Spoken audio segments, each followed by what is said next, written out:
नमस्कार दोस्तों, मैं हूं सुधीर चौधरी। बहुत स्वागत है आप सभी का। देश में 11 साल के बाद इस तरह का एक इतना भयावह धमाका देश की राजधानी दिल्ली लाल किले पर हुआ। और दोस्तों, सबसे बड़ा इत्तेफाक या फिर यही साजिश थी कि कल की सुबह में जिस भयंकर तरीके से भारत में ब्लास्ट की साजिश रची गई थी, श्रीनगर से लेकर फरीदाबाद तक, गुजरात तक, किस तरीके से पूरा नेटवर्क काम कर रहा था कि किसी तरीके से भारत में भयंकर टेररिस्ट अटैक हो सके। केमिकल वेपन का इस्तेमाल होने वाला था, जो कि सामने आया। मतलब हजारों लाखों लोग सिर्फ एक सांस अंदर लेकर मर जाते तड़प तड़प कर। साइनाइड से भी 1000 गुना भयंकर खतरनाक जहर तैयार किया जा रहा था। और यह सारे लोग कौन थे? सारे लोग जो पकड़े गए, उनमें से ज्यादातर डॉक्टर, पढ़े लिखे लोग थे। जैश ए मोहम्मद का हाथ इसमें पाकिस्तान की प्लानिंग हो सकती है। और किस तरीके से यह लोग काम कर रहे थे, लेकिन इसकी सच्चाई क्या है? क्या ऑपरेशन सिंदूर पार्ट 2 होने वाला है? क्या पाकिस्तान को जवाब देना ही होगा? क्या इसमें पाकिस्तान का हाथ है और यह टेररिस्ट अटैक है? कई सारे सवाल हैं जिनके जवाब अभी मिलने बाकी हैं। आपकी राय क्या है? कमेंट कीजिएगा और साथ में चैनल को जरूर सब्सक्राइब करें। लेकिन आपको समझने की जरूरत है, श्रीनगर से पहले एक डॉक्टर पकड़ा जाता है जिसके लॉकर से AK-47 मिलता है। उसके बाद फरीदाबाद से एक डॉक्टर पकड़ा जाता है और गुजरात में भी एक डॉक्टर पकड़ा जाता है। और इन तीनों के पास से यह चीजें मिली कैसे? इनकी प्लानिंग क्या थी? क्या हो रहा था? क्योंकि यह आप देखिए, इनके पास से विदेशी हथियार और कारतूस तक मिले हैं। यह आप देखिए, जिस तरीके से आपको हथियार दिख रहे हैं, एक से एक हथियार इनके पास मौजूद है। और कहा जा रहा है कि कुछ हथियार जो है वो ड्रोन्स के जरिए अज्ञात जगह पर गिराकर इन तक पहुंचाने का काम हुआ था और उसकी आगे भी प्लानिंग थी। फरीदाबाद में 360 किलो विस्फोटक मिला है और 10 दिन पहले यह आतंकी पकड़ा गया था। और अब कल शाम को ही दोस्तों, दिल्ली में लाल किले पर कार ब्लास्ट होता है। दोस्तों, अभी तक हमारी सुरक्षा एजेंसीज ने फरीदाबाद में वह डॉक्टर मुजम्मिल और बाकी लोगों को अरेस्ट किया और वहां पर 2900 किलो जो विस्फोटक है वह जब्त किया है। हालांकि अभी जांच चल रही है, चीजें स्पष्ट होनी बाकी हैं, लेकिन जो तस्वीर दिख रही है उसको लेकर बहुत ज्यादा संदेह बचता नहीं है कि आखिर यह क्या और क्यों हुआ है। 8 लोगों की मौत की खबर है। कुछ लोग कह रहे हैं आंकड़ा बढ़ गया है, 13 हो गया है। लेकिन जो शुरुआती जानकारी है उसके मुताबिक एक धीमी धीमी गाड़ी आ रही थी और उसमें यह ब्लास्ट हुआ।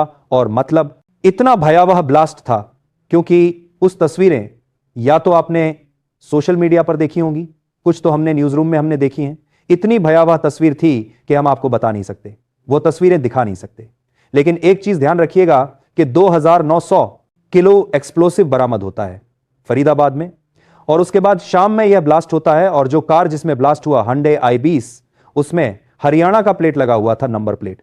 और शुरुआती तौर पर यह कहा जा रहा है कि नदीम नाम के व्यक्ति के नाम पर वह कार रजिस्टर्ड थी, जिससे पूछताछ की जा रही है।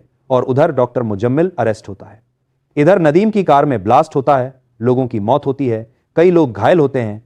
लेकिन अभी पूरा तंत्र लगा हुआ होगा कि कैसे ढूंढ के निकाला जाए कि आतंक का धर्म नहीं होता और कैसे नरेंद्र मोदी को कैसे घेरा जाए। लेकिन सवाल यह है कि अब यहां से क्या होने वाला है और क्या इसमें पाकिस्तान का हाथ है, नहीं है? बहुत सारे प्रश्न हैं।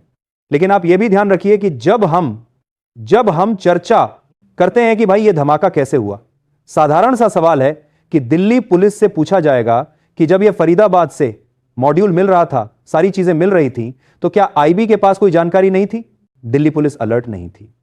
लेकिन आप यह ध्यान रखिए कि अगर 360 किलो जो फरीदाबाद से विस्फोटक मिला और 2900 किलो मिला जो पुलवामा में अटैक हुआ था, उसमें 60 किलो RDX था और उसमें इतना बड़ा धमाका हुआ था। 360 किलो अगर RDX मिला और उसमें आप ध्यान रखिए कि 20 टाइमर मिले। लेकिन यह धमाका क्यों हुआ, इस पर प्रश्न पूछा जाएगा, पर उसका भी एक वक्त होता है। आप देखिए कि किस तरीके से इस देश की कुछ पॉलिटिकल पार्टियां हैं, जैसे यह संजय सिंह, मतलब ये लोग 11 साल से देश सुरक्षित रहा, जहां रोज धमाके होने एक आम बात हो गई थी। उस देश में 11 साल से आतंकी सिर नहीं उठा पाए, ऐसी बड़ी घटना नहीं हो पाई और अभी यह साबित भी नहीं हुआ कि यह टेररिस्ट अटैक है या नहीं। हालांकि निकलेगा वही, लेकिन इनको जल्दबाजी देखिए। लिख रहे हैं ऐसी घटिया हरकत पाकिस्तान ही कर सकता है। मोदी ने सीज फायर करके पाकिस्तानी दरिंदों का मनोबल बढ़ा दिया। जिन आतंकियों ने हमारे निर्दोष नागरिकों की जान ली है, उनको भी मौत के घाट उतारो। लाल किले पर हमला हमारे गौरव के प्रतीक पर अटैक है। देश मोदी के हाथों में सुरक्षित नहीं है। ईश्वर मृतकों की पुण्य आत्मा को शांति प्रदान करें। मतलब गिद्ध को भी थोड़ा सा टाइम लग जाएगा सोचने में कि कब करना है यह लोग। उससे भी पहले तैयार थे कि भाई बस मौका मिला, अब तो मोदी को टारगेट करो। पप्पू यादव लिख रहे हैं, दुर्भाग्यपूर्ण है, लाल किले के पास भीषण धमाका, 9 लोग मारे गए। देश का गृह मंत्री, प्रधानमंत्री अपना दायित्व छोड़ बिहार में चुनाव जीतने को धमकी और कट्टा का खेल कर रहे कह रहे थे। ऐसे में इस विस्फोट की जिम्मेदारी लें, अपने पद से इस्तीफा दें। ऐसी कमजोर सरकार देश को सुरक्षा नहीं दे सकती। यह वह लोग हैं जिनके जमाने में 261 हुआ था तो यह तीतर नहीं मार पाए थे उधर पाकिस्तान। और यह बताए साथ ही साथ दोरों में वैसे 61 हुआ था, दोरों में वैसे 61 हुआ था रहे हैं कि यह सरकार कमजोर है जिसमें पिछले 11 साल में ऐसा कोई धमाका किसी बड़े शहर में नहीं हुआ। हां, यह हुआ है, इस पर प्रश्न पूछे जाएंगे। लेकिन कमजोर सरकार का नतीजा यह होता है कि 11 साल शांति रहती है। तो वह कितनी मजबूत सरकार थी जहां रोज धमाके होते थे। कल्याण बनर्जी लिख रहे हैं, for the sake of our nation safety and dignity Amit Shah should step down from his position as home minister. मतलब ये लोग, कई बार मुझे लगता है कि ये लोग सच में इसी देश के हैं क्या कि इतनी जल्दबाजी है कि कैसे मोदी और शाह को हटा दें। और जिन अमित शाह के लिए बोल रहे हैं वो वहां अभी इस वक्त वहां मौके पर मौजूद है। और टीम के साथ जांच में क्या निकल रहा है, अभी आपको एक एक चीज विस्तार से बतानी होगी।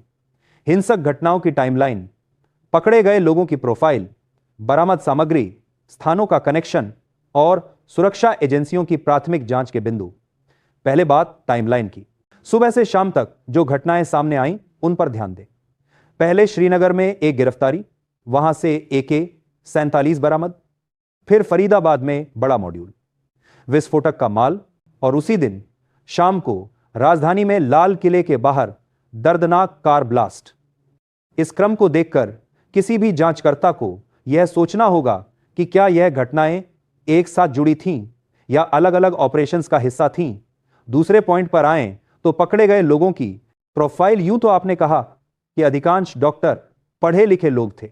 अगर यह सच है तो यह चिंता और भी बढ़ जाती है, क्योंकि चिकित्सा क्षेत्र से जुड़े पेशेवरों का जुड़ना किसी भी षड्यंत्र को मौजूद तकनीकी विशेषज्ञता देता है। किसी भी बड़े मॉड्यूल कैंसलेशन के लिए न केवल विस्फोटकों का स्रोत चाहिए बल्कि तकनीकी ज्ञान, लॉजिस्टिक्स, फंडिंग और कवर अप भी चाहिए। और यही वह बिंदु है जहां जांच एजेंसियां सबसे पहले निशाना लगाती हैं। तीसरी चीज जो प्रमुख है वह है हथियार और ड्रोन अलाइनमेंट। आपने कहा कुछ हथियार ड्रोन से गिराए गए,